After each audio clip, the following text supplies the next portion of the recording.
আজকে ভাবতে অবাক লাগে, মাননীয় মুখ্যমন্ত্রী এখান থেকে একজনকে সাংসদ করেছিলেন, তার নাম আমি বলতে চাই না, যিনি বলেন মা কালী নাকি মদ খায় আর মুখ্যমন্ত্রী নিশ্চুপ হয়ে থাকে। লজ্জা লাগে এরকম মুখ্যমন্ত্রীর জন্য। আমি তীব্র ধিক্কার জানাই এই মুখ্যমন্ত্রীকে যে আপনি একজন সাংসদ, এই কথা বলার পর আপনারা চুপ করে যান। কি আপনারা সাংসদ বলেছিলেন কিনা? আপনারা এবারে কৃষ্ণনগর আমাদের দেবেন তো? মনে আছে তো? মনে আছে মা কালী আমাদের আরাধ্য দেবী, মহুয়া মৈত্র কি বলেছিল? মনে আছে তো? ভুলে যাননি তো? বদলা হবে তো ইভিএমে। সামান্য লিপস্টিক পারফিউমের লোভে সংসদের লগ ইন আইডি দিয়ে দেন, নাম না করে মহুয়া মৈত্রকে বিধলেন রাজ্য বিজেপির সভাপতি সুকান্ত মজুমদার। শনিবার ২রা মার্চ নদিয়ার কৃষ্ণনগরে প্রধানমন্ত্রী জনসভার মঞ্চ থেকে এই ভাষাতেই কৃষ্ণনগরে বহিষ্কৃত তৃণমূল সাংসদ মহুয়া মৈত্রকে নাম না করে কটাক্ষ করেন সুকান্ত। তিনি বলেন, আজ ভাবতে অবাক লাগে মাননীয় মুখ্যমন্ত্রী এখান থেকে একজনকে সাংসদ করেছিলেন, তার নাম আমি বলতে চাই না। তিনি বলেন মা কালী নাকি মদ খায় আর মুখ্যমন্ত্রী চুপ করে থাকেন। লজ্জা লাগে এমন মুখ্যমন্ত্রীর জন্য। আমি তীব্র ধিক্কার জানাই মুখ্যমন্ত্রীকে যে আপনি একজন সাংসদ, একথা বলার পর আপনারা চুপ করে থাকেন। এরপর সুকান্ত মজুমদার আরও বলেন, আজ ভাবতে অবাক লাগে একজন সাংসদ সামান্য কিছু পয়সার লোভে, পাউডারের লোভে, বিদেশি কোম্পানির বিভিন্ন পারফিউমের লোভে তার যে লগ ইন আইডি সাংসদের, সেটা অন্য লোককে দিয়ে দেয়। বিদেশ থেকে একজন সাংসদের লগ ইন আইডিতে প্রবেশ করে। আজ সাংসদ এমন একজনকে সাংসদের পদ থেকে সরিয়ে দিয়েছে, তারপরেও তাকে জেলা সভাপতির দায়িত্ব দিয়ে রেখেছেন। ভেবেছেন এখানে 40% এক বিশেষ সম্প্রদায়ের লোক আছে বলে এখান থেকে জিতে যাবেন? আসুন শোনাই কি বলছেন বিজেপি সাংসদ সুকান্ত মজুমদার।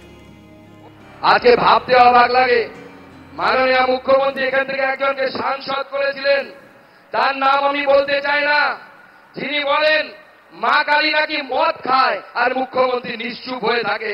লজ্জা লাগে এরকম মুখ্যমন্ত্রীর জন্য। আমি তীব্র ধিক্কার জানাই এই মুখ্যমন্ত্রীকে যে আপনি একজন সাংসদ, এই কথা বলার পর আপনারা চুপ করে যান। কি আপনারা সাংসদ বলেছিলেন কিনা? বলেছিলেন কিনা? উচিত শিক্ষা দিতে হবে কিনা?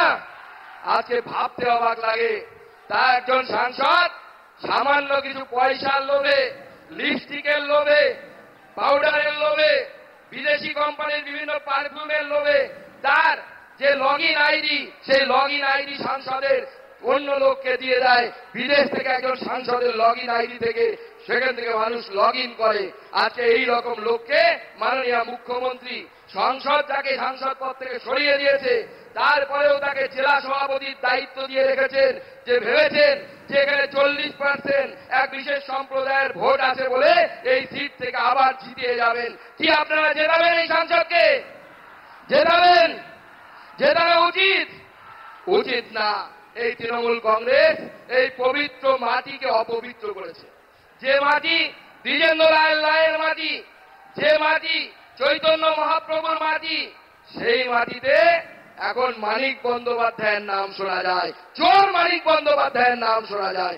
আর এই চোরেদের বিরুদ্ধে আমাদের মাননীয় প্রধানমন্ত্রী ব্যবস্থা নেন বলে মমতা বন্দ্যোপাধ্যায় রেগে যায়। মমতা বন্দ্যোপাধ্যায় আমাদের প্রধানমন্ত্রীকে বাজে কথা বলেন। সুকান্ত মজুমদার নাম নেননি, কিন্তু রাজ্যের বিরোধী দলনেতা নাম করে মহুয়া মৈত্রকে কটাক্ষ করেন। তিনি বলেন, আপনারা এবার কৃষ্ণনগর আমাদের দেবেন তো? মনে আছে মা কালী আমাদের আরাধ্য দেবী, মহুয়া মৈত্র কি বলেছিল? বদলা হবে তো ইভিএমে। কৃষ্ণনগরের সাংসদ এখন আর নেই, জানেন কেন? দেশের লোকসভার লগ ইন আইডি বিদেশে বিক্রি করেছেন। বদলা হবে তো? সন্দেশখালির বদলা হবে তো? জানতে চান শুভেন্দু অধিকারী। শুনুন কি বললেন তিনি। আপনারা এবারে কৃষ্ণনগর আমাদের দেবেন তো? মনে আছে তো? মনে আছে মা কালী আমাদের আরাধ্য দেবী, মহুয়া মৈত্র কি বলেছিল? মনে আছে তো? ভুলে যাননি তো? বদলা হবে তো ইভিএমে। বদলা হবে তো? কৃষ্ণনগরের সাংসদ এখন নেই, প্রাক্তন হয়েছে। কেন হয়েছে জানেন? দেশের লোকসভার পাসওয়ার্ড বাইরে বিক্রি করেছে। বদলা হবে তো?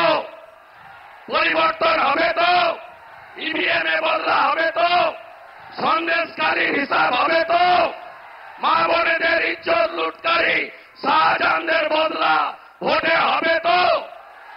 जो राम को लाई है हम उनको लाएंगे।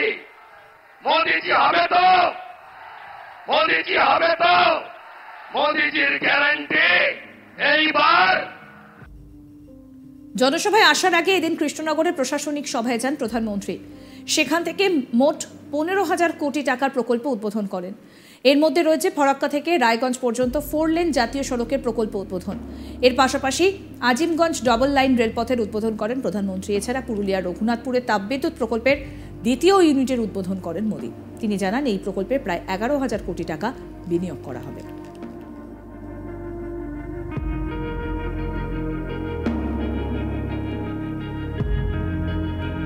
দুদিনের রাজ্য সফরে এসেছিলেন প্রধানমন্ত্রী নরেন্দ্র মোদী। প্রথমে 1 তারিখ তিনি আরামবাগে সভা করেন এবং তারপর 2 তারিখ সভা করেন কৃষ্ণনগরে। এবং এই কৃষ্ণনগরের সভা মঞ্চ থেকে রাজ্যের 2 বিজেপি নেতা, একদিকে শুভেন্দু অধিকারী, অন্যদিকে সুকান্ত মজুমদার, তারা রীতিমতো মহুয়া মৈত্র ইস্যুতে তৃণমূল কংগ্রেসকে একহাত নেন। কি বলেছেন মহুয়া মৈত্র সম্পর্কে সুকান্ত মজুমদার এবং শুভেন্দু অধিকারী, আসুন শোনাই। আজকে ভাবতে অবাক লাগে, মাননীয় মুখ্যমন্ত্রী এখান থেকে একজনকে সাংসদ করেছিলেন, তার নাম আমি বলতে চাই না, যিনি বলেন মা কালী নাকি মদ খায় আর মুখ্যমন্ত্রী নিশ্চুপ হয়ে থাকে। লজ্জা লাগে এরকম মুখ্যমন্ত্রীর জন্য। আমি তীব্র ধিক্কার জানাই মুখ্যমন্ত্রীকে যে আপনি একজন সাংসদ, এই কথা বলার পর আপনারা চুপ করে যান। কি আপনারা সাংসদ বলেছিলেন কিনা, বলেছিলেন কিনা, উচিত শিক্ষা দিতে হবে কিনা? আজকে ভাবতে অবাক লাগে, তা একজন সাংসদ সামান্য কিছু পয়সার লোভে, লিপস্টিকের লোভে, পাউডারের লোভে, বিদেশি কোম্পানির বিভিন্ন পারফিউমের লোভে তার যে লগইন আইডি, সেই লগইন আইডি সাংসদের অন্য লোককে দিয়ে দেয়। বিদেশ থেকে একজন সাংসদের লগইন আইডি থেকে সেখান থেকে মানুষ লগইন করে। আজকে আপনারা এবারে কৃষ্ণনগর আমাদের দেবেন তো? মনে আছে তো? মনে আছে মা কালী আমাদের আরাধ্য দেবী, মহুয়া মৈত্র কি বলেছিল? মনে আছে তো? ভুলে যাননি তো? বদলা হবে তো ইভিএমে, বদলা হবে তো। কৃষ্ণনগরের সাংসদ এখন নেই, প্রাক্তন হয়েছে। কেন হয়েছে জানেন? দেশের লোকসভার পাসওয়ার্ড বাইরে বিক্রি করেছে। বদলা হবে তো? পরিবর্তন হবে তো? ইভিএমে বদলা হবে তো? সন্দেশকারীর হিসাব হবে তো? মা বোনেদের ইজ্জত লুটকারী শাহজাহানদের বদলা ভোটে হবে তো? আরো আপডেট পেতে দেখতে থাকুন আজ তাক বাংলার ইউটিউব চ্যানেল। সাবস্ক্রাইব করুন, নোটিফিকেশন পেতে বেল বাটন অপশন প্রেস করুন।